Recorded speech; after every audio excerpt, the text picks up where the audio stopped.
Salut, c'est Dr Excel. Aujourd'hui, je vais te montrer comment faire pour calculer la date de Pâques sur Excel.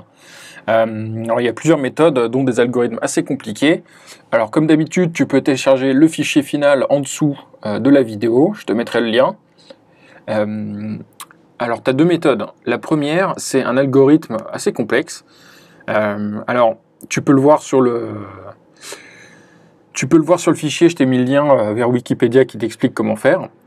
Alors, c'est une succession de plusieurs divisions euclidiennes. Tu pars du numéro de l'année et tu fais plusieurs divisions euclidiennes. Donc, tu commences par prendre l'année, la diviser par 100 et en calculer le quotient et le reste. Donc pour ça, tu as besoin uniquement de deux formules. C'est la formule quotient qui te permet de déterminer le quotient dans la division euclidienne et la formule mode qui te permet de calculer le reste dans la division euclidienne. Et ensuite, tu as différentes, en fonction de ces résultats, tu calcules différents résultats intermédiaires. Donc par exemple là, le premier quotient on l'appelle C, ensuite on utilise dans les calculs suivants C, C plus 8, C moins P plus 1, etc. Donc c'est simplement une succession de divisions euclidiennes. Alors tu as de la chance, j'ai déjà renseigné toutes les formules.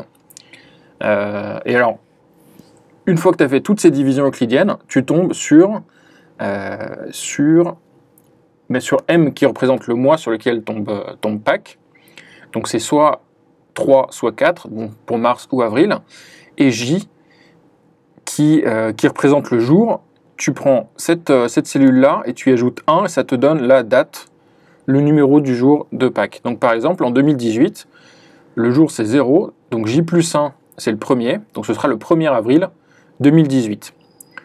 Voilà, donc ici tout en bas, tu vois la date de Pâques se basant sur le numéro de l'année et puis tous les calculs intermédiaires qui ont été faits dans ce tableau. Donc ça, c'est une première méthode. Alors ensuite, si tu n'as pas envie de recopier tout ce tableau dans ton fichier à chaque fois que tu veux calculer Pâques, il y a une autre formule qui existe pour la calculer, qui est assez indigeste, et je ne vais même pas te la démontrer. Elle a été donnée par Microsoft sur son site. C'est, attends, laisse-moi élargir pour que tu vois bien toute la formule. Hop, c'est tout ça. Toute cette formule-là, elle se base sur la cellule année, qui est ici, et elle te fait toute une série de calculs, et te calcule la date de Pâques. Ça te donne exactement la même chose. Si je te change les années, tu vois que les deux dates sont similaires. On tombe sur la même chose.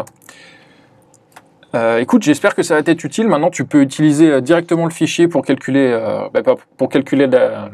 Pâques dans tes propres fichiers. Si ça t'est utile, mets un petit pouce bleu sous la vidéo pour la recommander. Et puis n'oublie pas de t'abonner pour recevoir le prochain tutoriel qui sort demain matin. À demain!